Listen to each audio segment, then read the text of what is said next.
Good morning students. आज हम लोग आगे बढ़ते हैं Coulomb's law of magnetic force. अब देखो इसमें है कि फोर्स ऑफ अट्रैक्शन और रिपल्सन, जैसे हम लोग कूलम्स लॉ देखे थे। आप लोगों ने कूलम का रूल देखा कि दो चार्ज पार्टिकल हो, पॉइंट चार्ज हो, तो उनके बीच में लगने वाले फोर्स के लिए, इलेक्ट्रोस्टैटिक फोर्स के लिए कूलम्स लॉ था। वैसे ही मैग्नेटिक फोर्स के लिए भी कूलम्स लॉ है और बिल्कुल सेम है, कोई फर्क नहीं है। जैसे वो था वही ये भी है। Force of attraction or repulsion between the two magnetic poles is directly proportional to the product of their pole strengths and inversely proportional to the square of the distance between them. अब मान लिया कि QM1 and QM2 are the pole strengths of the two magnetic poles which are distance r apart. उनके बीच में distance r है। Then force between them ये हो जाएगा QM1 QM2 by r square। अब जब आप यहाँ पर एक प्रोपोर्शनलिटी साइन ऐड करेंगे, वो हो जाएगा म्यू नॉट बाई 4 पाई। हम लोग पहले भी पढ़ चुके हैं, where mu naught is called permeability of free space. Next topic discuss करते हैं मैग्नेटिक फील्ड इंटेंसिटी। अब जैसे हम लोग इलेक्ट्रिक फील्ड इंटेंसिटी, मैं आपको हर एक चीज़ वहीं से इलेक्ट्रिक फील्ड से रिलेट करके समझाऊंगा, जिससे वो भी आपका रिवाइज होता रहे और ये भी आपको समझ में आता रहे। अगर उसको भी आप ठीक से नहीं पढ़े हैं तो वो भी धीरे धीरे समझ में आ जाएगा। देखो मान लो इलेक्ट्रिक फील्ड है, या मान लो इलेक्ट्रिक फील्ड है, किसी चार्ज की वजह से बना होगा। मान लो कोई चार्ज यहाँ रखा है। अब इसमें किसी भी पॉइंट पर हमको चाहिए कि ये कितना इंटेंस है, या हम ये कहें कि कितना तेज है यहाँ पर इलेक्ट्रिक फील्ड। तो कैसे निकालते थे, यहाँ पर एक +1 कूलाम का चार्ज रख दिया और देखा कि उस पर कितना फोर्स लग रहा है। उसी को हमने कहा कि यह इस फील्ड की या इस पॉइंट की इलेक्ट्रिक फील्ड इंटेंसिटी है। अब मान लो 1 कूलाम का नहीं रखा, यहाँ 2 कूलाम का रखा, तो क्या किया, 2 से डिवाइड कर दिया। Q कूलाम का रखा तो क्या किया, मान लो हमने Q1 कूलाम का रखा, तो electric field intensity at this point where Q1 charge is placed is F/Q1 where F is the force exerted by the source charge. तो ये जो हमको वैल्यू मिलती थी, तो ये हम लोग क्या पाते थे, अगर हम इसकी वैल्यू निकालें K Q1 Q2 by R square, मान लो एट अ डिस्टेंस R पर है, तो हम लोग कैसे लिखते थे, KQ into Q1 by R square divided by Q1। Q1 से Q1 कैंसिल हो गया, तो क्या मिला हमको, KQ by R square. K की value 1/4 pi epsilon not Q by R square. ये आपने पढ़ा है इलेक्ट्रिक फील्ड के लिए। मैग्नेटिक फील्ड में क्या होगा, मान लो कि ये मैग्नेटिक फील्ड हो गया। इस मैग्नेटिक फील्ड में अब किसी सोर्स, किसी पोल की वजह से ये बना होगा, मैग्नेट से बना होगा। अब मान लो कि यहाँ पर हमको इस फील्ड की इंटेंसिटी चाहिए, तो क्या करेंगे, हमको यहाँ पर बिना कोई मैग्नेटिक पोल ले आए तो इसकी स्ट्रेंथ, इसकी ताकत हमें पता नहीं चलेगी। तो इसकी ताकत पता करने के लिए हम यहाँ पर क्या करते हैं कि यूनिट नॉर्थ पोल रखते हैं। जैसे यहाँ पर हमने एक यूनिट पॉजिटिव चार्ज रखा था, तो यहाँ पर क्या करेंगे, यूनिट नॉर्थ पोल रखेंगे। एक नॉर्थ पोल जिसकी पोल स्ट्रेंथ हो 1, और फिर उस पर इस फील्ड से लगने वाला फोर्स कैलकुलेट कर लेंगे, वही इस जगह की इंटेंसिटी हो जाएगी, मैग्नेटिक फील्ड इंटेंसिटी। उसको मैग्नेटिक फील्ड भी बोलते हैं। तो मान लो ये किसी जगह पर अगर हमको ये वैल्यू चाहिए, ये मान लो मैग्नेटिक फील्ड है, इस मैग्नेटिक फील्ड में यहाँ पर हमने एक यूनिट नॉर्थ पोल हमको नहीं मिला, लेकिन एक नॉर्थ पोल मिला जिसकी स्ट्रेंथ है QM। ये मैग्नेटिक है तो QM नाम दे दिया। QM अगर पोल स्ट्रेंथ है और इसको मैग्नेटिक फील्ड में किसी पॉइंट पर रखने पर यहाँ पर फोर्स यह महसूस कर रहा है F, तो यहाँ पर मैग्नेटिक फील्ड कितना हो जाएगा, B = F/QM। अब F की वैल्यू जो भी आवे, अभी कूलम लॉ आपने पढ़ा, वहाँ से QM1 QM2 by R square उस तरह से करके ये पता कर सकते। तो मैग्नेटिक फील्ड की स्ट्रेंथ किसी भी जगह पर मैग्नेटिक फील्ड के अंदर पता करनी हो, तो उस जगह पर आपको एक यूनिट नॉर्थ पोल रख देना है, उस पर लगने वाला फोर्स पता कर लेना है। यूनिट नॉर्थ पोल नहीं है, कोई और पोल स्ट्रेंथ रखे हो, तो जो भी फोर्स आएगा उसको उसी पोल स्ट्रेंथ से डिवाइड कर देंगे and we will get the intensity of magnetic field at that point. इसको लिखते हैं, देखो, the force experienced by a unit north pole placed at a point in a magnetic field is called magnetic field intensity at that point. ये value हो गई। अब यहाँ हम कोई फार्मूला नहीं लिखने जा रहे हैं, या आप चाहें तो ये लिख भी दें, मैं लिख देता हूँ। If a north pole having pole strength QM is placed in a magnetic field and experience a force F at a point, then magnetic field intensity at that point is given by B equal to F by QM. ये value आपको मिलती है। Next topic पर चलते हैं, magnetic field intensity due to a magnetic dipole bar magnet. Magnetic dipole का मतलब bar magnet हमने एक रखा है। तो हम पहला पोजीशन लेते हैं एट एन एक्सियल पॉइंट, मतलब इन दोनों के एक्सिस को मिलाने वाली लाइन, इसी को एंड ऑन पोजीशन भी कहते हैं। तो इस पर हम लोग ले लेते हैं पॉइंट P।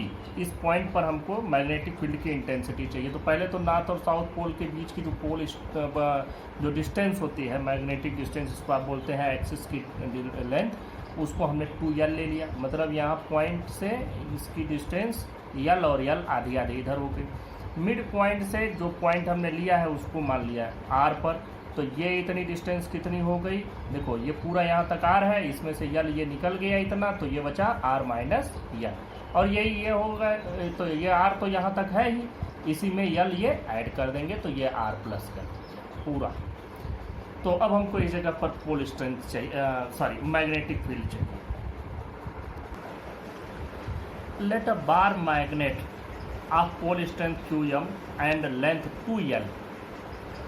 अब ये हमने मान लिया। We have to find magnetic field intensity at point P। ये तो पहले ही लिख दिया है कि यह एक्सियल पोजीशन पर है, एक्सियल पॉइंट है। Let a unit north pole is placed at point P। अब देखो यूनिट नॉर्थ पोल रखोगे तो ये नॉर्थ पोल इसको रिपेल करेगा, तो इस पर जो force due to north pole लगेगा वो लगेगा इधर, ये हो जाएगा force due to north pole. अब इधर की ओर जाओगे, force due to south pole, south pole इसको इधर की ओर अट्रैक्ट करेगा। तो नॉर्थ पोल चूँकि नज़दीक है तो ज़्यादा इस पर फोर्स एग्जर्ट करेगा, और साउथ पोल थोड़ा दूर है तो कम फोर्स एग्जर्ट करेगा। तो कुल मिला जुला करके हम यहाँ पर जब रिजल्टेंट फोर्स की वैल्यू कैलकुलेट करेंगे तो वो क्या होगा, एक में से दूसरा घटाना है, जो ज़्यादा है उसमें से कम वाला घटा दो। ज़्यादा ये FN वाला है तो इसमें से FS घट जाएगा। तो अब हम लोग लिखते हैं कि स्ट्रेंथ ऑफ मैग्नेटिक फील्ड, ये डायरेक्ट लिखते हैं मैग्नेटिक फील्ड इंटेंसिटी। इसके लिए बहुत ज़्यादा वो लिखने की ज़रूरत नहीं है। Magnetic field intensity at P, तो ये कितना हो जाएगा, B is equal to, B की जो वैल्यू आएगी ये क्या हो जाएगी, FN माइनस FS। अब देखो FN किधर है, आप कह सकते हैं N टू P डायरेक्शन में है, N से P की, और FS है P से N की ओर या P से S की ओर आप मान सकते हैं। तो वैल्यू पुटअप कर देते हैं। FN की वैल्यू देखो क्या होगा, μ0/4π, पहले तो कांस्टेंट लिख देते हैं, अगर इनके बीच में वैक्यूम है, कुछ कोई और मीडियम नहीं है, तो μ0/4π। फिर क्या होता है QM1 QM2/r²। तो QM1 की जगह पर तो QM इसकी पोल स्ट्रेंथ आ जाएगी, इसकी पोल स्ट्रेंथ मान लो QM दोनों की, ये भी QM, इसको नेगेटिव से लिखते हैं, या हटाओ इसको लिखो ही नहीं, दोनों एक ही होते हैं QM, लेकिन साउथ वाले को हम लोग नेगेटिव से रिप्रेजेंट करते हैं, नॉर्थ वाले को पॉजिटिव से। तो ये FN QM इंटू, यहाँ पर तो 1 रखे हैं तो यहाँ पर हो जाएगा 1। यहाँ पर हमने यूनिट नॉर्थ पोल रखा है तो उसकी पोल स्ट्रेंथ हो गई 1, डिवाइडेड बाई नॉर्थ पोल से इसकी distance R minus L whole square, minus μ0/4π यहाँ भी आ जाएगा, और यहाँ पर जो पोल स्ट्रेंथ है वो हो जाएगी माइनस QM, या तो वहाँ पर माइनस QM लिखो और यहाँ माइनस QM इंटू 1 करें, या तो तब इसको हम पॉजिटिव करेंगे तो दोनों का रिजल्टेंट का मतलब दोनों का जोड़ लिखेंगे। लेकिन हमने पहले ही निगेटिव साइन लगा दिया तो डायरेक्ट लिखो QM into 1 divided by R plus L whole square, क्योंकि यहाँ से डिस्टेंस R प्लस L। अब बस कुछ नहीं करना है, सिंपल सोल्यूशन जैसा आप लोग डाइपोल, इलेक्ट्रिक डाइपोल के लिए किए हैं, सिंपल वही फार्मूले से आपको कर देना है। तो B की वैल्यू क्या हो जाएगी, देखो यहाँ से जो कॉमन लेने लायक है μ0/4π कॉमन हो गया, QM कॉमन हो गया, तो आपके पास बचा जो R minus L whole square, R plus L whole square, दोनों का एलसीएम लेंगे, R minus L whole square, R plus L whole square. तो यहाँ पर आ जाएगा R plus L whole square minus R minus L whole square के value आई। यह ब्रैकेट आपको ओपन करना है और सॉल्यूशन आपको मिल जाएगा। तो b is equal to mu naught by 4 pi Q M. अब देखो सबसे पहले इसको ओपन करते हैं, R square plus L square plus 2rl minus ये R square minus L square, ये R square plus L square होगा लेकिन माइनस है तो दोनों माइनस 2rl होता है, लेकिन माइनस की वजह से प्लस 2rl डिवाइडेड में देखो R minus L into R plus L अगर हम कर दें तो वैल्यू हो जाएगी R square minus L square का होल स्क्वायर। फार्मूला आपने पढ़ा होगा A plus B into A minus B equal to A square minus B square. अब देखो आर स्क्वायर यल स्क्वायर तो कट जाएगा, 4rl बचेगा। तो B is equal to mu naught by 4 pi ये value Q M into 4rl divided by R square minus L square equal to देखो Q B into 2l अलग कर लो, म्यू नॉट बाई 4 पाई, अरे sorry ये Q B कहाँ से आ गया, ये क्यू एम है, मैग्नेटिक पोल स्ट्रेंथ है क्यू एम। तो ये क्यू एम इंटू 2l अलग कर लेते हैं। आपको पहले ही बता दिया था Q M into 2l is the magnetic dipole moment, और इंटू 2r बच जाएगा divided by R square minus L square. अब देखो b की वैल्यू क्या हो जाएगी, म्यू नॉट बाई 4 पाई आपके पास यहाँ से आ गया m और 2r, तो 2mr divided by R square minus L square whole square. This is the formula for magnetic field intensity at an axial point of a magnetic dipole. अब हमको यहाँ पर ये मान लेना है कि जो r की वैल्यू है वो l के कंपैरेटिवली बहुत ज़्यादा है। तो ये कंडीशन ले लेते हैं, if r is too greater than l then, तो b की वैल्यू क्या हो जाएगी, देखो म्यू नॉट इंटू 2mr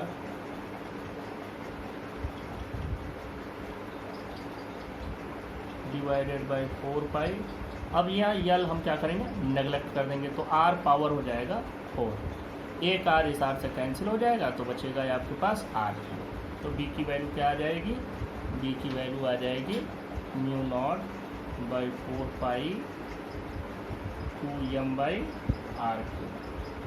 आप लोगों को अगर याद हो कि जब हमने इलेक्ट्रिक डाइपोल से उसके एक्सियल पॉइंट पर इलेक्ट्रिक फील्ड कैलकुलेट किया था तो क्या मिला था, 1/4 pi epsilon naught 2p by R Q, वहाँ वो मिला था, यहाँ पर 2m मिल गया, where m is dipole moment. यहाँ लिख भी लो, where m is equal to magnetic dipole moment. ये आपका पूरा फार्मूला हो गया, पूरे फार्मूले का डेरिवेशन आपको आ जाना चाहिए। नेक्स्ट टॉपिक पर चलते हैं। देखें इसी में आप सेकंड लेते हैं, एट एन इक्वेटोरियल पॉइंट या ब्रॉड साइड ऑन पोजीशन इसको बोलते हैं। तो देखो यहाँ पर हमने ये ले लिया साउथ पोल, ये ले लिया नॉर्थ पोल, और पोल स्ट्रेंथ आप किसी की भी मान सकते हैं, ये QM मान लो, ये माइनस QM हो जाएगा। अब देखो हम लोग इस पॉइंट पर निकालना चाहते हैं, ये पॉइंट P यहाँ पर है और ये L इसकी लेंथ हो गई, तो ये हो जाएगा √r square plus L square from Pythagoras theorem, ये भी उतना ही हो जाएगा। तो यहाँ पर हमने रखा क्या, यूनिट नॉर्थ पोल।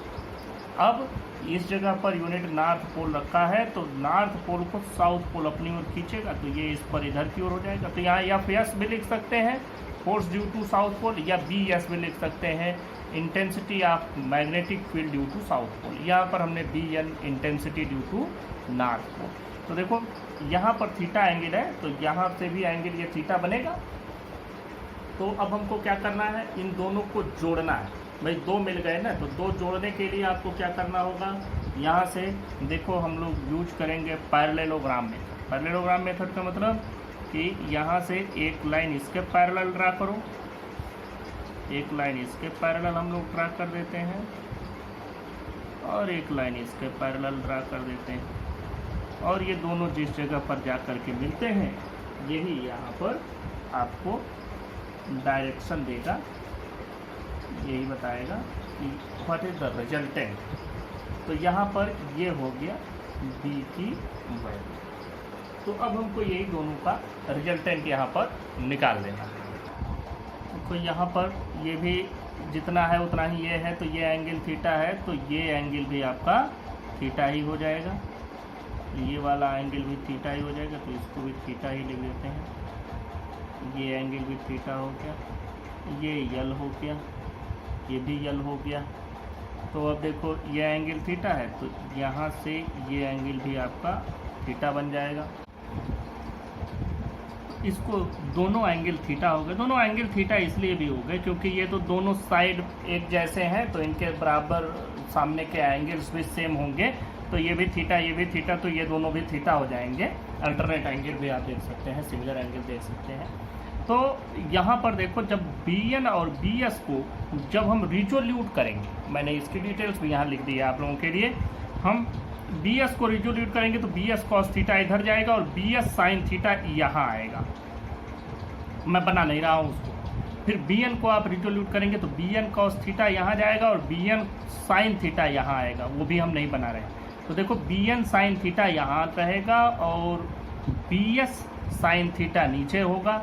तो ये दोनों इक्वल एंड अपोजिट एक दूसरे को कैंसिल कर देंगे, लेकिन BN cos थीटा और BS cos theta both will add up together, इस डायरेक्शन में दोनों ऐड हो जाएंगे और यही इस पॉइंट पर रिजल्टेंट मैग्नेटिक फील्ड होगा। देखो इसका पहले वाला जो फार्मूला हमने डिराइव किया वहाँ BN नहीं लिखा था, FN लिखा था। तो फोर्स आपने लिखा है, फोर्स किसी यूनिट नॉर्थ पोल पर लग रहा है, तो यूनिट नॉर्थ पोल पर लगने वाला फोर्स भी B ही है, मतलब इंटेंसिटी ही बता रहा है। या तो हम कहें कि फोर्स आ गया यूनिट नॉर्थ पोल, या तो हम ये कहें मैग्नेटिक फील्ड इंटेंसिटी, दोनों बात ये कही है। मैग्नेटिक फील्ड इंटेंसिटी का मतलब ही है force on a unit north pole, तो वहाँ हमने फोर्स से निकाला, यहाँ हम दोनों, इसीलिए मैं बता दे रहा हूँ कि एक बार B लिख कर भी एक बार F लिख कर के भी, दोनों से आपको कंफ्यूजन न रहे। तो अब हम बात चलते हैं आगे इसकी डिटेल्स पर। देखें, let a bar magnet of length 2L of pole strength QM, जो उसमें भी हमने कंसिडर किया था। We have to find magnetic field intensity at point P, वहाँ भी यही करना था, लेकिन वहाँ P यहाँ पर था, इसमें P इक्वेटोरियल लाइन पर है। अगली चीज देखें, let a unit north pole is placed at point P, यहाँ हमने यूनिट नॉर्थ पोल रख दिया। The magnitude of magnetic field due to south and north pole at point P is same but direction is different. ये इस direction में है और ये इस डायरेक्शन में है। वहाँ भी यही बात थी, वहाँ भी हम लोगों ने एक हमको इस डायरेक्शन मिला था, एक इस, लेकिन वहाँ दोनों अपोजिट डायरेक्शन में थे, यहाँ दोनों अपोजिट डायरेक्शन में नहीं बल्कि डिफरेंट डायरेक्शन में। अब हम बात करते हैं डिफरेंट, तो देखो ये BN मतलब फोर्स या magnetic field due to north pole, ये μ0/4πQM by √R² plus L², इसका होल स्क्वायर हटाओगे तो रूट हट जाएगा, अभी नहीं हटा रहे हैं। ये हो गया यहाँ पर फील्ड। अगर हम फोर्स निकालते, पिछले वाले में जब हमने डिराइव किया था एक्सियल पॉइंट के लिए, तो हमने फोर्स कैलकुलेट किया था, तो फोर्स में यहाँ इंटू 1 कर देते, और यहाँ फील्ड निकालना है तो 1 करने की जरूरत ही नहीं, क्योंकि हमने फील्ड का मतलब यूनिट नॉर्थ पोल, मतलब कि हम जो भी यहाँ पर पोल स्ट्रेंथ P पर रखी गई है उससे हमने डिवाइड कर दिया, वो कैंसिल हो गया, तो वो हट गया। Along north to P, N to P के डायरेक्शन में ये रहेगा। अब देखो यही BS की वैल्यू देख लो, BS की वैल्यू भी हमने कैलकुलेट कर दिया यहाँ पर, वो भी इतना ही होगा सेम, बस इसकी डायरेक्शन चेंज हो गई, किधर, ये P से S की ओर होगा, क्योंकि साउथ पोल यहाँ यूनिट नॉर्थ पोल को अपनी ओर खींचेगा, ये नॉर्थ पोल इस नॉर्थ पोल को रिपेल करेगा along the line joining the two poles. अब देखो यहाँ से एक बात और भी आपको समझनी है कि जो BN और BS है, इन दोनों को हम रिजॉल्व कर दिए, जो मैंने बताया साइन वाला इन दोनों का मतलब परपेंडिकुलर, ये एक दूसरे को कैंसिल कर देंगे, ये ऐड हो जाएगा। इस बात की भी इसको भी देखते हैं। Bn and Bs can be resolved along vertical and horizontal components in which Bn sin theta and Bs sin theta are equal and opposite, thus cancel each other. Component Bn cos theta and Bs cos theta being in the same direction add up. अब ये value कितनी होगी? Thus net magnetic field at P is given by दोनों Bn cos theta Bn cos theta, value दोनों की एक ही है, दोनों की सेम वैल्यू है, तो इसका मतलब ये 2 टाइम्स हो जाएगा, 2 टाइम्स हो जाएगा।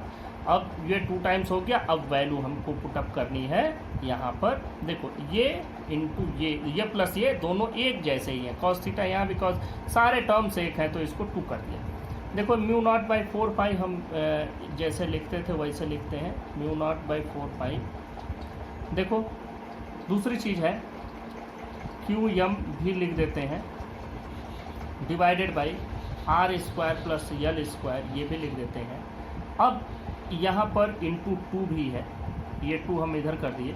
कॉस थीटा की वैल्यू देखो हमको यहाँ पर फिगर से देखना होगा, इस फिगर से देखो यहाँ से कॉस थीटा की वैल्यू, थीटा ये है तो बेस ये हो जाएगा, बेस हाइपोटेन्यूज ये हो जाएगा, बेस बाई हाइपोटेन्यूज मतलब L divided by root R square plus L square.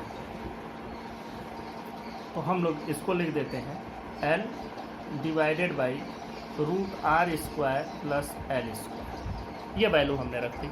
अब देखो क्यू एम इंटू 2L पहले भी पढ़ा हुआ है आपका, जैसे मैग्नेटिक डाइपोल मोमेंट, तो हम लोग इसको लिख देते हैं B is equal to mu naught by 4 pi, ये क्यू एम इंटू 2L को लिख देते हैं एम डिवाइडेड बाई ये देखो R square plus L square power हो जाएगा 3/2।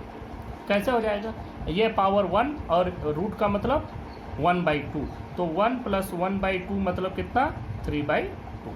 तो इस तरह से ये पावर हमने सीधा 3/2 लिख दिया। तो ये R square plus L square power 3/2। This is the formula for intensity of magnetic field at an equatorial point, या इसको हम कहेंगे broad side on position of a bar magnet और मैग्नेटिक डाइपोल। यहाँ पर भी हम लोगों को एक केस फिर से वही ले लेना है कि जब आर की वैल्यू यल से ज़्यादा हो तब क्या होगा।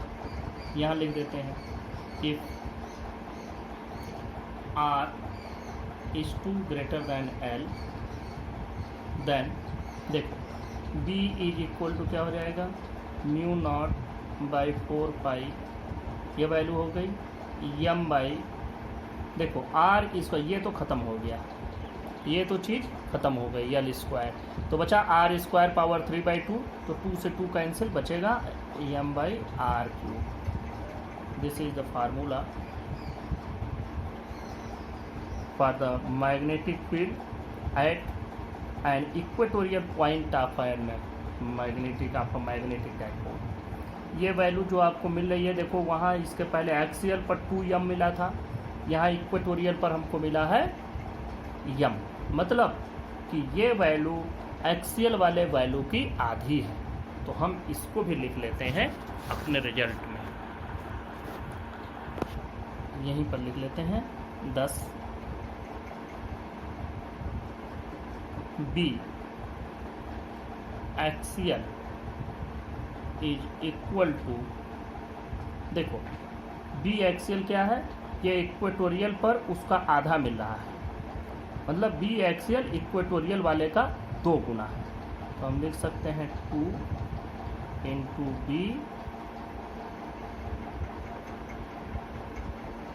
इक्वेटोरियल, ये एक्सियल और इक्वेटोरियल का रिलेशन। अब ये हो गया, इसके बाद नेक्स्ट टॉपिक पर चलते हैं। नेक्स्ट टॉपिक पर चलते हैं torque on a magnetic dipole या बार मैग्नेट। मैग्नेटिक डाइपोल का मतलब bar magnet in a magnetic field. यहीं से हम लोग मैग्नेटिक डाइपोल मोमेंट की डेफिनेशन भी बना लेते हैं। डाइपोल मोमेंट तो वैसे पढ़ लिया है Q इंटू 2L, उसको डिफाइन भी यहाँ पर कर लेंगे।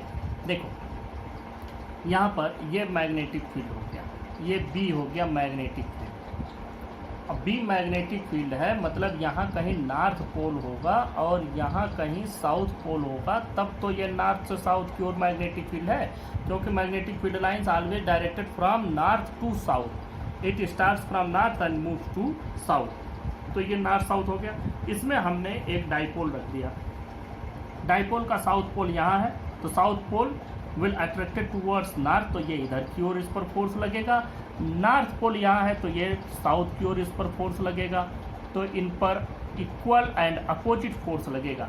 और वो जो फोर्स होगा, जैसे हम लोगों ने पढ़ा था, जब हम अभी आपको पढ़ाए हैं कि what will be the value of magnetic field intensity, तो बी की वैल्यू हमने निकाली कि F divided by Q M. यहाँ क्यू एम पोल स्ट्रेंथ है, और यह अगर किसी मैग्नेटिक फील्ड में रखा गया है और उस पर फोर्स एफ लग रहा है, तो उस मैग्नेटिक फील्ड की इंटेंसिटी होगी बी। तो अब यहाँ पर देखो, अगर इस स्ट्रेंथ का, यह पोल स्ट्रेंथ है, और अगर इसको किसी मैग्नेटिक फील्ड बी में रखा गया हो, तो उस पर कितना फोर्स लगेगा, F will be Q M into B. ये फोर्स यहाँ लगा क्यू एम इंटू बी, जितना ये है उतना ही क्यू एम ये भी है। पोल स्ट्रेंथ दोनों की एक जैसी है, लेकिन बस दोनों में फोर्स लगेंगे, इक्वल लगेंगे, लेकिन अपोजिट डायरेक्शन में लगेंगे और डिफरेंट लाइन ऑफ एक्शंस पर लगेंगे, सेम लाइन ऑफ एक्शन पर नहीं है। इसका लाइन ऑफ एक्शन इधर है, इसका लाइन ऑफ एक्शन इधर है। तो किसी भी चीज़ पर अगर देखो ये चीज़ ऐसे इस पर फोर्स लगी हुई है, इस पर इस डायरेक्शन से फोर्स लगा रहे हैं इधर की ओर, और इस पर से हम इधर की ओर फोर्स लगा रहे हैं इस डायरेक्शन में, तो ये क्या करेगा, ये इसको इसी फील्ड के एलॉन्ग अलाइन करने की कोशिश करेगा। मतलब ये जो फोर्स है इट प्रोड्यूसेज अ टार्क, ये टर्न कराने की कोशिश करता है, मतलब it provide a torque. The turning effect of a force is called torque. तो अब हमको यहाँ पर यही कैलकुलेट करना है, what will be the value of torque applied on bar magnet when placed in a magnetic field. तो अब हम लोग पहले इसको लिख लेते हैं कि what will be the value of force. देखो, the forces on the two poles are equal and opposite, thus they form a couple. Torque produced by this couple, torque की वैल्यू लिखो, torque होता है either force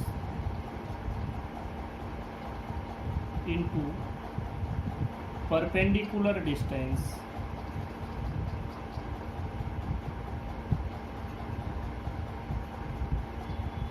between the line of action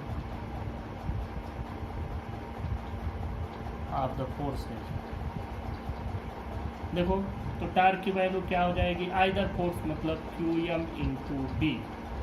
दूसरी बात, perpendicular distance, ये 2l है, ये theta है, तो फिर क्या है इसमें परपेंडिकुलर डिस्टेंस मिलेगा 2l sine theta, 2l sign theta.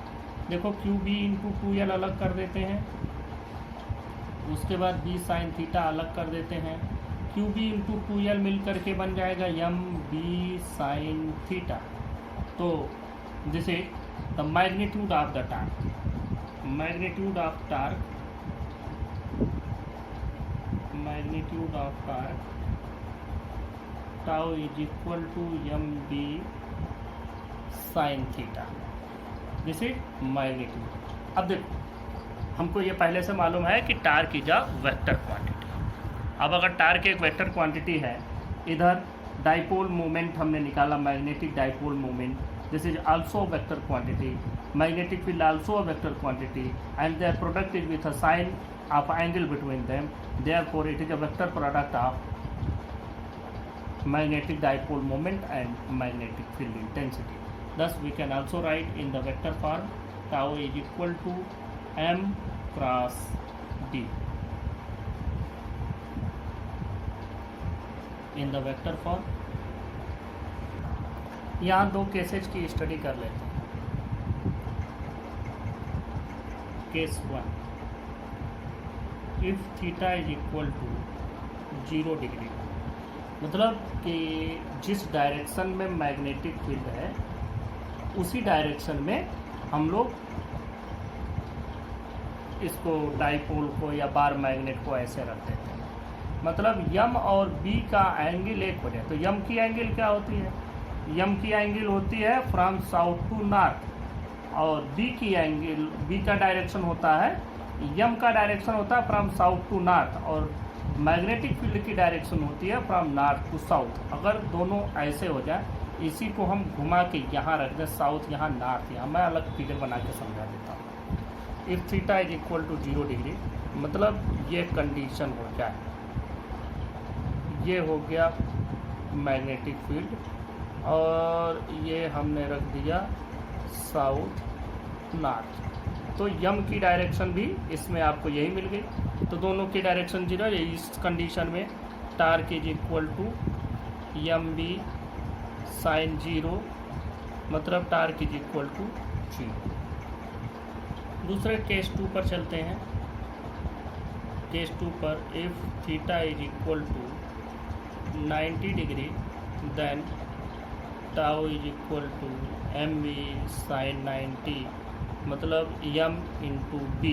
This is the maximum torque. ये मैक्सिमम टार्क है, और ये टार्क तब लगता है जबकि ये दोनों परपेंडिकुलर, मतलब कि ये मैग्नेटिक फील्ड हो गया बी, और यहाँ हम इस तरह से रखते हैं इसको साउथ नॉर्थ, तो यम की डायरेक्शन इधर हो गई, बी की डायरेक्शन इधर, दोनों के बीच में एंगल 90 डिग्री।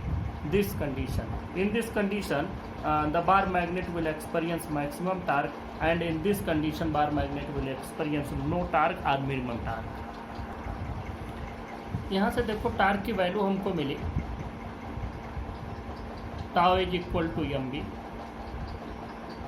ये तब मिला है जबकि हम लोगों ने परपेंडिकुलर डायरेक्शन में रखा है, तो यहाँ से यम की वैल्यू क्या हो जाएगी, टार्क बाई बी। ये भी एक फार्मूला बन जाएगा, और ये इस स्पेशल केस में ही आएगा। अब देखो मैग्नेटिक डाइपोल मोमेंट का यहाँ से बनाओ unit, what will be the unit. देखो टार्क का यूनिट क्या होता है, टार्क की यूनिट यहाँ से देखो, टार्क का फार्मूला यहाँ हमने लिखा है, either force into the perpendicular distance. तो फोर्स इनटू डिस्टेंस आप लेंगे तो क्या होगा, वो होगा जूल। फोर्स इनटू डिस्प्लेसमेंट हम लोग जूल लेते हैं, तो ये तो हो गया ऊपर जूल, नीचे हो गया टेस्ला। तो हमने इसके पहले जहाँ मैग्नेटिक डाइपोल मोमेंट बताया था, वहाँ बताया था आपको कि आपको ये पढ़ लेना है इसका यूनिट, लेकिन इसके बारे में हम डिस्कशन आगे करेंगे। तो यहाँ अब हम डिस्कस कर रहे हैं इस चीज़ को। देखो ये तो हो गया joule divided by Tesla, joule per Tesla, या हम ऐसे लिख सकते हैं। ये चीज़ हो गई, ये इसकी एक यूनिट बनी। एक दूसरी यूनिट भी हम लोग इसकी बनाते हैं। देखो इस फार्मूला, इस यूनिट के साथ साथ इसके और भी यूनिट हम बनाते हैं। ये तो जूल हो गया, जूल को हम लोग क्या लिख सकते हैं, न्यूटन मीटर, ये लिखा जा सकता है न्यूटन मीटर पर टेस्ला। एक यूनिट ये भी हो गई। एक यूनिट और देखो, हम लोगों को एक बात और भी मालूम है कि टाउ इक्वल टू, अगर किसी करंट कैरिंग लूप को, अभी इसके पहले चैप्टर 4 में आपने एक फार्मूला पढ़ा था कि for a current carrying loop,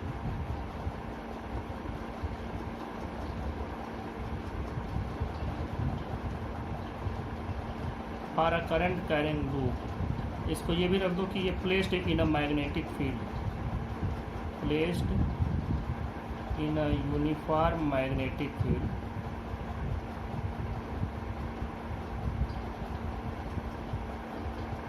placed in a uniform magnetic field. ये देखो कितना आया, placed in a uniform magnetic field, इसकी वैल्यू आती है tau is equal to I A B sine theta. ये फार्मूला हम लोग ड्राइव कर चुके हैं। देखो तो यहाँ से टार्क की वैल्यू क्या मिली, M B sine theta, M B sine theta, और ये I A B sine theta.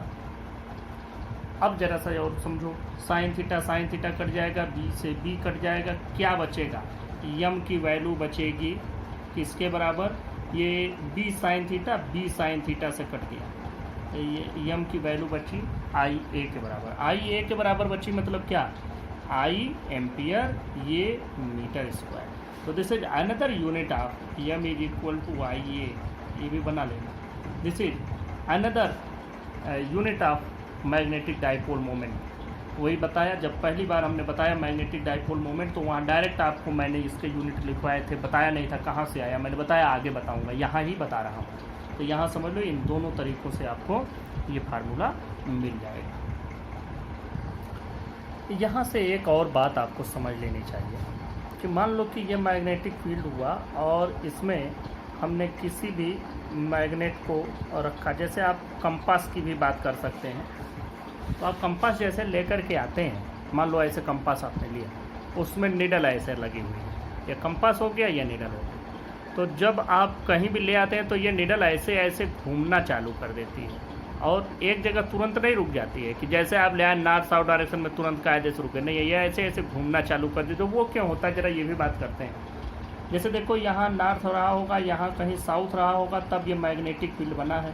ये जो हमने रखा है इसका साउथ, ये नॉर्थ, ये तो इस पर फोर्स इधर, इस पर फोर्स इधर, साउथ वाला नॉर्थ की ओर अट्रैक्टेड, नॉर्थ वाला साउथ की ओर अट्रैक्टेड। ये क्या करेगा, ये इसको ऐसे घुमा करके यहाँ ले आएगा। तो जब ये ले आएगा तो किसी न किसी, जब ये टार्क इसमें लग रहा है तो कोई टार्क लग रहा है, फोर्स लग रहा है, तो ये इसको तुरंत ला करके तो रोक नहीं देगा कि यहाँ तुरंत रुक गया। जब ये इस जगह पर आएगा तो इसमें कुछ इनर्शिया भी, अब उस इनर्शिया के कारण ये थोड़ा सा यहाँ रुक न जाएगा बल्कि थोड़ा सा और आगे चला जाएगा, यहाँ पहुँच जाएगा। ये नॉर्थ यहाँ पहुँच जाएगा, ये साउथ यहाँ पहुँच जाएगा। फिर इस पर फोर्स इधर और इस पर फोर्स इधर लगेगा, ये फिर इस जगह पर आएगा वापस, अब इस तरह से आएगा, ये इधर से इसको लेके आएगा। फिर ये यहाँ रुकेगा नहीं बल्कि इधर जाएगा। तो एक तरह का फ्लिकरिंग, ऐसे ऐसे रोटेशन यहाँ पर मैग्नेटिक नीडल का होता रहेगा। तो ये इनर्शिया के कारण थोड़ा सा ये रोटेट करेगा यहाँ से यहाँ के बीच में। तो कोई भी पार्टिकल जब किन्हीं दो पॉइंट के बीच में इस तरह से रोटेट करती है या घूमती है किन्हीं दो पॉइंट के बीच में, तो हम कहते हैं this object is in a simple harmonic motion, SHM मान लेते हैं। और एसएचएम की कुछ कंडीशंस भी होती हैं।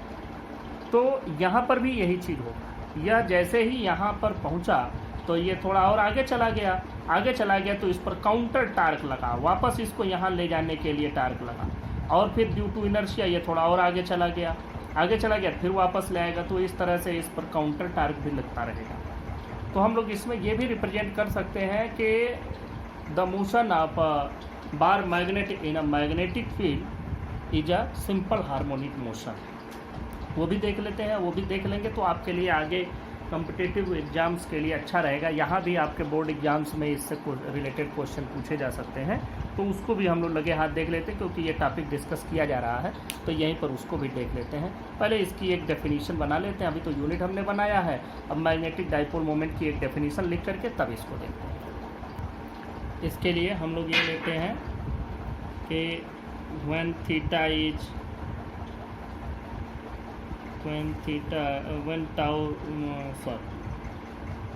equal to 90 degree, then torque is equal to mb, और यहाँ से हम पाते हैं m is equal to torque by b।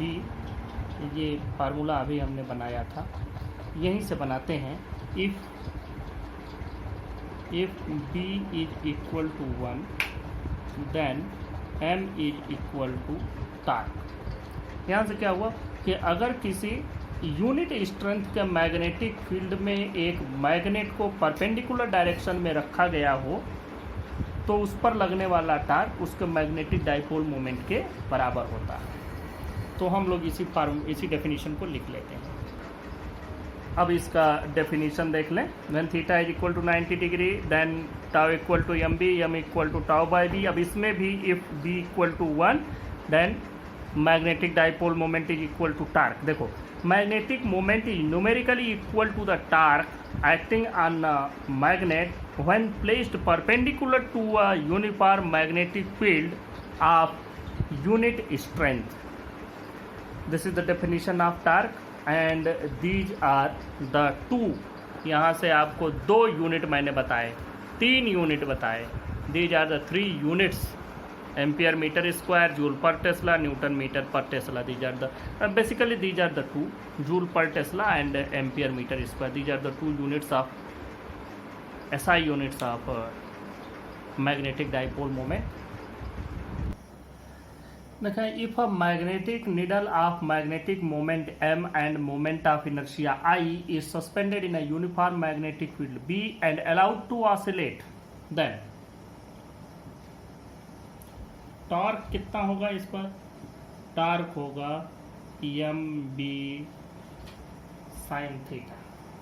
अब देखो, ये तो टॉर्क उस पर लगेगा और जैसे ही वो मूव करके आएगा, जैसे ये तो हो गया थीटा एंगल पर रखा हुआ, जैसे ही ये मूव करके यहाँ आएगा, ये अगेन फिर से यहाँ पहुँच आएगा ड्यू टू द इनर्शिया के कारण ये आगे चला जाएगा। जब यहाँ पहुँचेगा तो अब ये एंगल थीटा दूसरे डायरेक्शन में हो गया, तो फिर इसको यहाँ ले जाने वाला फोर्स लगेगा जिसको काउंटर टार्क बोलेंगे। तो वो जो टार्क लगेगा वो टार्क हो जाएगा आपका, यही टार्क होगा लेकिन अपोजिट डायरेक्शन में होगा। तो अब देखें, यहाँ पर थीटा तो आपको मालूम है कि theta is the angle between M and B, ये इसको लिख लेते हैं, whether theta is equal to angle between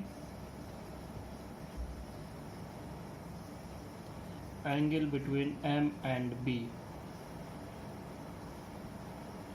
अब यहाँ से आगे चलते हैं। अब देखो, we know that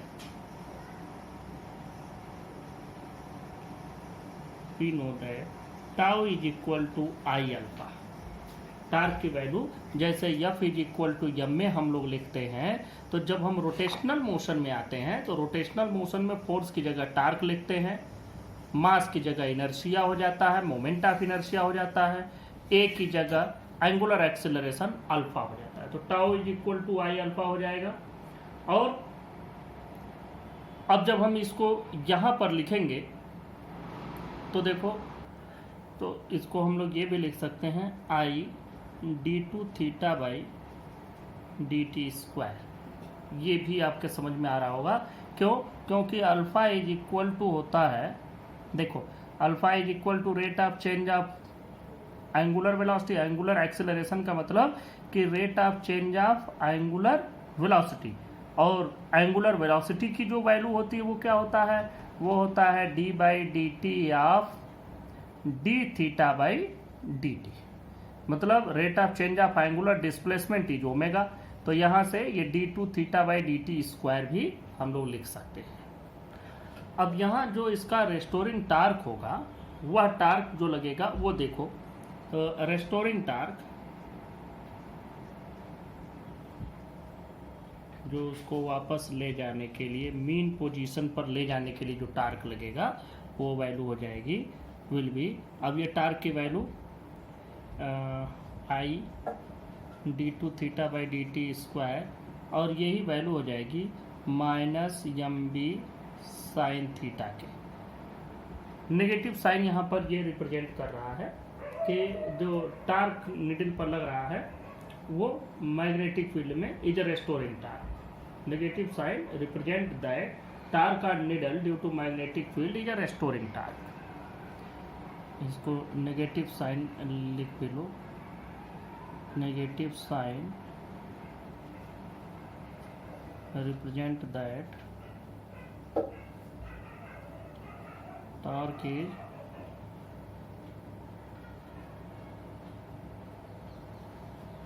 restoring torque. अब देखो, यहाँ से हम लोग d2 theta by D T square की वैल्यू निकालें तो हो जाएगा minus M B by I sine theta. अब if theta is very small then, अब अगर थीटा की वैल्यू बहुत स्मॉल हो जाए तब देखो क्या होगा, तब d2 theta by D T square की जो वैल्यू होगी वो minus M B by I into theta के बराबर हो जाएगा। बहुत कम के लिए हम लोग इसको मान सकते हैं कि ये बहुत कम है, तो sine theta can be written as theta.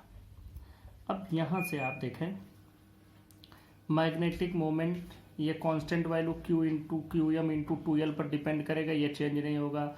Magnetic field change नहीं होगा, ये मोमेंट ऑफ इनर्शिया चेंज नहीं होगी, तो चेंज होने वाली चीज़ एक एंगल ही है। इसका मतलब this is a constant and we can write it that d2 theta by dt square is directly proportional to negative of the angular displacement. Hence, the motion of a magnetic needle in a uniform magnetic field is a simple harmonic motion. Thus, it represents that motion is simple harmonic motion. और simple harmonic motion का जो time period होता है T, time period की value क्या होती है, ये हम लोगों ने पढ़ा है 2 पाई अंडर रूट। ध्यान से देखना, यहाँ पर जब हम लिखते हैं 2 पाई अंडर रूट, तो यहाँ हम लोग लिखते हैं पहले इनर्शिया कांस्टेंट, जो भी इनर्शिया फैक्टर होता है, डिवाइडेड बाय फोर्स फैक्टर जो होता है। तो यहाँ पर इनर्शिया फैक्टर की वैल्यू आपको आई मिलेगी, डिवाइडेड बाय फोर्स फैक्टर की वैल्यू एम बी मिलेगी। तो this is the formula for this formula will be used in your numerical problems. Next topic discuss करते हैं potential energy of a magnetic dipole in a magnetic field. देखो, इसके पहले बहुत initial से समझो इसको कि पोटेंशियल एनर्जी जब हम लोग ग्रेविटेशनल फील्ड में कैलकुलेट करते थे तो क्या होता था। ये ग्राउंड है, यम मास का ऑब्जेक्ट है, इसको अगर एच हाइट की पर ले जा करके हम प्लेस कर दें इसको, तो यहाँ पर जो उसकी पोटेंशियल एनर्जी है वो क्या होगा, यहाँ से यहाँ ले जाने में जो वर्क डन हुआ वही। तो मान लो ये एच है, तो इसको इसका ग्रेविटी की फोर्स एम जी लग रही है, तो इस पर जो वर्क डन हुआ वो force into displacement M G H, this is the potential energy. ये पोटेंशियल एनर्जी क्या हुआ, work done in displacing the object from the ground to this height. तो अब देखो, बात हम लोग करते हैं कि potential energy of magnetic dipole in a magnetic field ये क्या चीज़ होगी। अब ये भी बिल्कुल इसी तरह की चीज़ है। कैसे समझो, मान लो एक ये मैग्नेटिक फील्ड हमने ले लिया, इस मैग्नेटिक फील्ड में डाइपोल हमने रख दिया, ये मैग्नेटिक फील्ड है, डाइपोल है यस एन। अब ये डाइपोल क्या करेगा, इसकी टेंडेंसी होगी कि यह रोटेट हो करके फील्ड के एलॉन्ग हो जाए, मतलब इस तरह से ये हो जाए, इसकी टेंडेंसी ये होगी। ये अगर इस कंडीशन में है तो इस पर कोई फोर्स भी नहीं लग रहा है। तो अगर इस पर हमको इस कंडीशन में रखना है तो इस पर एक टार्क लग रहा है, उस टार्क के अगेंस्ट हमको कुछ न कुछ वर्क डन करना होगा। देखो, मान लो इस कंडीशन में है तो ये इक्विलिब्रियम की कंडीशन हो गई। यहाँ से इसको रोटेट करके इस जगह ले जाने में, यहाँ से रोटेट करके इस जगह ले जाने में जो वर्क डन हुआ वही इस जगह पर इसकी पोटेंशियल एनर्जी हो जाएगी। तो मान लो कि हम लोग वर्क डन कैलकुलेट करते तो वर्क डन क्या होगा, हम लोग वर्क डन का फार्मूला जानते हैं, फोर्स इनटू डिस्प्लेसमेंट। अब देखो, यहाँ पर अगर हम बहुत स्मॉल एंगल डी थीटा से इसको रोटेट कराएं तो चूंकि ये रोटेशनल मोशन है, तो रोटेशनल मोशन में वर्क डन की वैल्यू क्या हो जाती है, फोर्स की जगह हम लोग टार्क लिखते हैं और डिस्प्लेसमेंट की जगह हम लोग एंगुलर डिस्प्लेसमेंट लिखते हैं। तो ये होता है। अब देखो, यहाँ पर वर्क डन अगर हम बहुत डी थीटा एंगल ले जाए तो ये वर्क डन स्मॉल हो जाएगा, small work done tau D theta. अब देखो, ये वैल्यू कितनी आ जाएगी, टार्क की वैल्यू तो आप लोग पहले भी जानते हैं, इस पर कितना टार्क लगता है, M B sine theta D theta. अब मान लो कि हम इसको एक एंगल थीटा 1 पर था पहले और अब थीटा 2 पर ले जा रहे हैं। पहले किसी भी एंगल पर था, मान लो इस जगह पर है, इसी को हम थीटा 1 मान लें यहाँ से, और फिर थोड़ा और ले जाए थीटा 2, तो फिर जो वर्क डन होगा वो theta 1 to theta 2 M B sine theta, इसी को हमको इंटीग्रेट करना होगा। जब आप इस चीज़ को इंटीग्रेट करेंगे तो आपको मालूम है कि क्या मिलेगा। देखो, इसमें यम और बी दोनों तो अलग हो जाएंगे, फिर इंटीग्रेशन किसका होगा, इंटीग्रेशन होगा आपका साइन थीटा का। और साइन थीटा का इंटीग्रेशन क्या होता है, ये एम बी साइन थीटा का इंटीग्रेशन होता है minus cos theta, theta 1 to theta 2। Value क्या आ जाएगी, एम बी देखो माइनस कॉस थीटा 2 और ये माइनस माइनस प्लस हो जाएगा कॉस थीटा 1। तो आप इसको इजीली लिख सकते हैं कि it is equal to M B cos theta 1 minus cos theta 2। ये वैल्यू हो गई। यहाँ पर आप इसको cos theta 1 minus cos theta 2 ऐसे करके लिख सकते हैं। ये वर्क डन हो गया, यही इसकी पोटेंशियल एनर्जी भी हो गई। अब अगर आप cos थीटा 2 cos थीटा 1 की वैल्यू पुटअप कर देंगे तो आपको मिल भी जाएगा कि यहाँ से यहाँ ले जाने में कितना वर्क डन हुआ, कितनी पोटेंशियल एनर्जी हुई, वही इसका फार्मूला हो जाएगा। तो अब हम लोग इसी चीज़ को लिखते हैं। If a magnet of magnetic moment m is placed in a magnetic field then torque on this magnet tau equal to M B sine theta. यहाँ पर मैग्नेटिक फील्ड को B लिख दें, magnetic field B, then torque M B sine theta.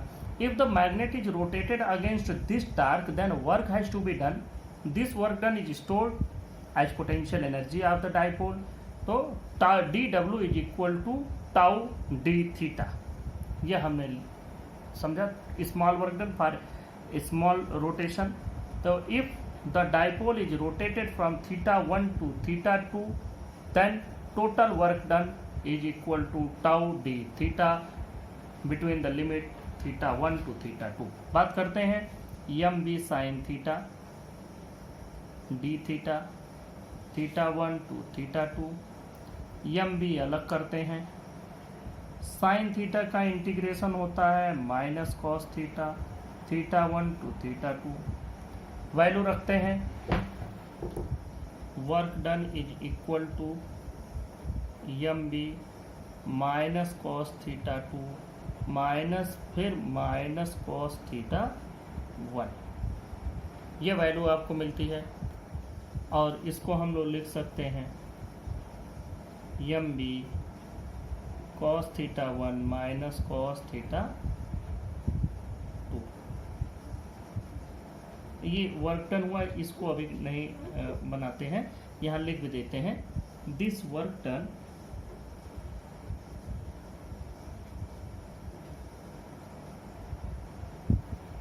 Is stored as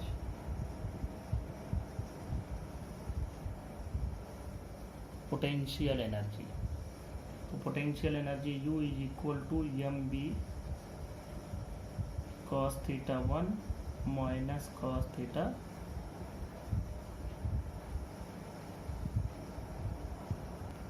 इस फार्मूले में आप देखें, अगर हम cos थीटा की वैल्यू cos 90 डिग्री रख दें, थीटा 1 की वैल्यू अगर हम 90 डिग्री रख दें तो ये वैल्यू पूरी की पूरी आपकी जीरो हो जाएगी। और अगर ये जीरो हो जाएगी तो हमारे पास जो फार्मूला बचेगा वो देखो लिखते हैं, इफ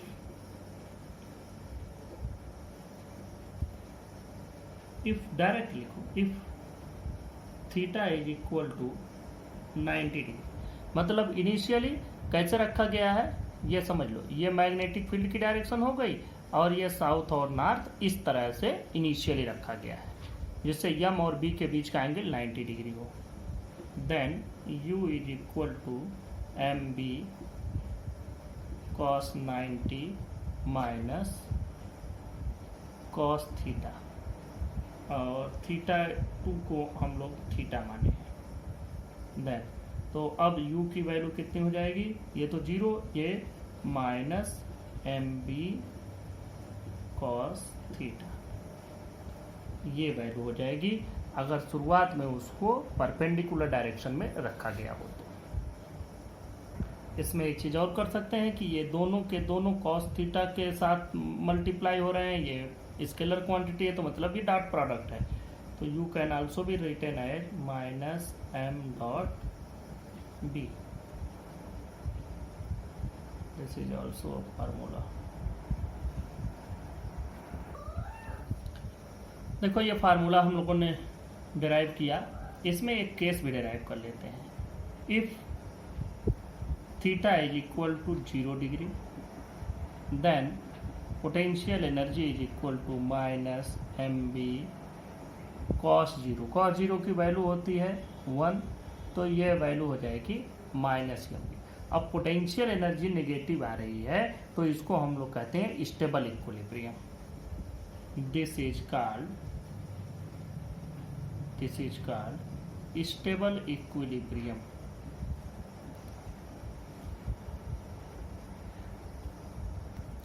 केस 2 की चर्चा करते हैं। If theta is equal to 90 degree, u is equal to minus M P cos 90, और इस समय जो वैल्यू आएगी 0 आ जाएगी, कॉस 90 की वैल्यू 0। केस 3 की बात करते हैं। If theta is equal to 180 degree, then u equal to minus M B cos 180 degree is equal to plus M B. इसलिए cos 180 डिग्री की वैल्यू होती है -1, तो ये प्लस एम बी मतलब ये मैक्सिमम पोटेंशियल एनर्जी होगा। नेगेटिव पोटेंशियल एनर्जी और पॉजिटिव पोटेंशियल ये ज़्यादा है। This is called unstable equilibrium. This is called unstable equilibrium. अब देखो इन दोनों में फर्क समझो कैसे। ये रहा मैग्नेटिक फील्ड B, और ये हमने रख दिया डाइपोल S N। डाइपोल की डायरेक्शन आप लोगों को पता है कि डाइपोल की डायरेक्शन साउथ टू नॉर्थ होती है, फील्ड की तो डायरेक्शन नॉर्थ टू साउथ होती है। तो यहाँ M इस डायरेक्शन में है। इस समय M और या B के बीच में एंगल बना 0 डिग्री, कंडीशन फर्स्ट, और इस समय हमको मिला स्टेबल इक्विलिब्रियम। स्टेबल क्यों कहा? क्योंकि अगर हम इसको इसकी स्टेबिलिटी से या इसको इस पोजीशन से थोड़ा सा डिस्प्लेस कर दें, यहाँ कर दिया तो देखो ये नॉर्थ यहाँ गया, तो ये यहाँ पर साउथ होगा, यहाँ पर नॉर्थ होगा बड़े वाले मैग्नेट का जिसके अंदर में इसको रखा गया है। तो ये इस पर फोर्स इधर लगेगा, इस पर फोर्स इधर लगेगा, फिर से इसको यहीं ले आएगा। लेकिन अगर कंडीशन ये वाली बनती है 180 डिग्री वाली, देखो ये तो हो गया आपका मैग्नेटिक फील्ड, और ये हम लोग रखते हैं इधर नॉर्थ इधर साउथ, तो यम की डायरेक्शन हो गई इधर से, तो बी इधर है यम इधर है, दोनों के बीच में एंगल क्या बना 180 डिग्री। इसको अपने पोजीशन से डिस्प्लेस करो, यहाँ जैसे डिस्प्लेस करेंगे तो यहाँ पर क्या होगा, नॉर्थ होगा और यहाँ साउथ होगा, तभी ये बी की डायरेक्शन है, और ये हमारा जो मैग्नेट हमने इसमें रखा उसकी भी यन यस ऐसे ही है। तो जैसे यन यहाँ गया तो ये यन इसको रिपेल करेगा और ये यस इसको अट्रैक्ट करेगा, तो फोर्स इधर लगेगा। इस पर ले गए तो फिर ये क्या करेगा, ये वाला जो पोजीशन आया ये आपका साउथ वाला यहाँ आया, साउथ वाले को ये साउथ रिपेल करेगा, ये नॉर्थ अट्रैक्ट करेगा, इस पर फोर्स इधर, तो ये घूम जाएगा, ये अपने ओरिजिनल लोकेशन पर वापस नहीं जाएगा कि हम यहाँ पर ले गए और जैसे यहाँ किया वापस लौट के अपनी पोजीशन पर, ऐसा नहीं होगा। बल्कि यहाँ क्या होगा कि हम इसको यहाँ रखे हुए थे, हमने इसको डिस्प्लेस किया इस डायरेक्शन में चाहे किसी भी डायरेक्शन में, तो ये घूम के उल्टा हो गया। तो दिस इज इक्विलिब्रियम। ये जब तक ऐसे है तब तक तो कोई बात नहीं, इस पर जो फोर्स लग रहा है इसी डायरेक्शन में इधर, इस पर इस डायरेक्शन में इधर, दोनों एक दूसरे को कैंसिल किए हुए हैं, ये इक्विलिब्रियम में पड़ा हुआ है। But it's equilibrium is unstable because after a slight displacement from this equilibrium position it get disturbed. But in this condition, when we are giving a very small displacement from its equilibrium position, it again moves to the equilibrium position due to the torque. Torque इस पर भी लग रहा है, but this is the opposite direction of torque. तो यहाँ पर इसको unstable equilibrium, this is stable equilibrium, both are the conditions. Bar magnet as an equivalent solenoid. देखो बार मैग्नेट और सॉलिनाइड बिल्कुल इक्विवेलेंट है, उनमें बहुत सारी सिमिलरिटीज हैं। फार्मूला भी डिराइव कर सकते हैं लेकिन उसकी कोई ज़रूरत नहीं है, आप लोग ये समझें। Solenoid also comes to rest in north south direction when suspended freely, बिल्कुल जैसे बार मैग्नेट वैसे ये। और जैसे बार मैग्नेट को पास में ले आने पर फोर्स ऑफ अट्रैक्शन रिपल्सन होता है, वैसे इसमें भी two solenoids exhibits mutual attraction and repulsion when brought closer to one another. Third point है, दोनों के जो एक्सियल पॉइंट होते हैं उनमें जो मैग्नेटिक फील्ड की वैल्यू मिलती है या मैग्नेटिक फील्ड इंटेंसिटी जो मिलती है एक्सियल लाइन पर सेम मिलती है। Solenoid and bar magnet produce same magnetic field at an axial point, ये एक ही वैल्यू मिलती है। तो ये दोनों में सिमिलरिटी हो गई, इसलिए हम ये मानते हैं कि a bar magnet and a solenoid both are similar to each other, and the solenoid also behaves as a bar magnet. Gauss law in magnetism. देखो, सबसे पहले हमको मालूम है कि इलेक्ट्रिक फील्ड के लिए जो गॉस लॉ है वो क्या है। We know that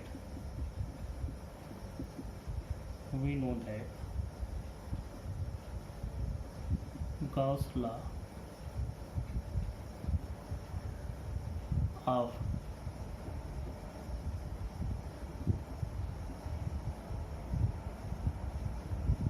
electrostatics,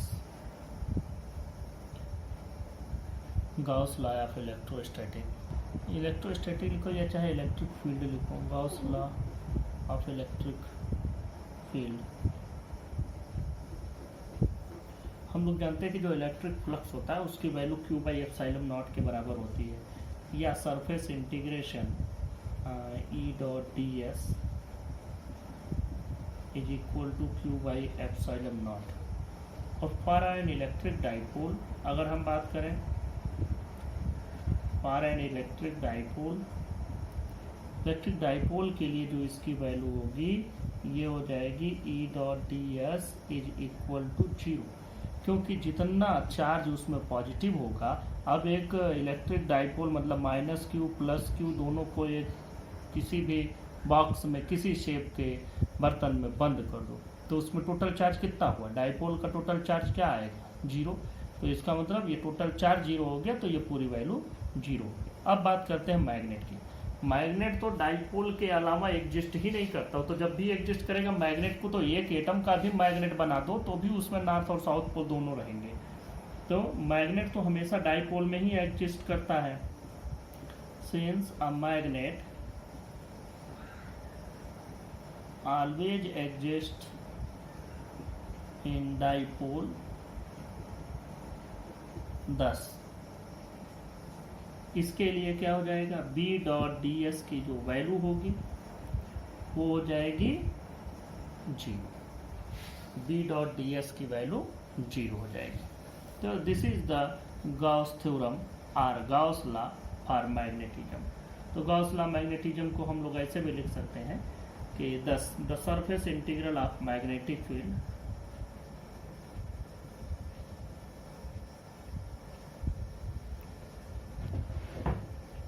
the surface integral of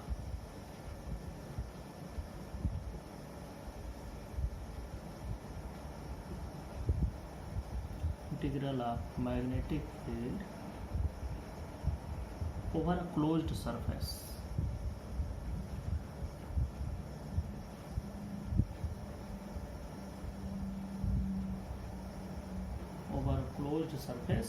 is always 0। This is Gauss law for magnetism. इसको बहुत डिटेल में जाने की जरूरत नहीं है, ये आपको पता चल गया गॉस लॉ इन मैग्नेटिज्म।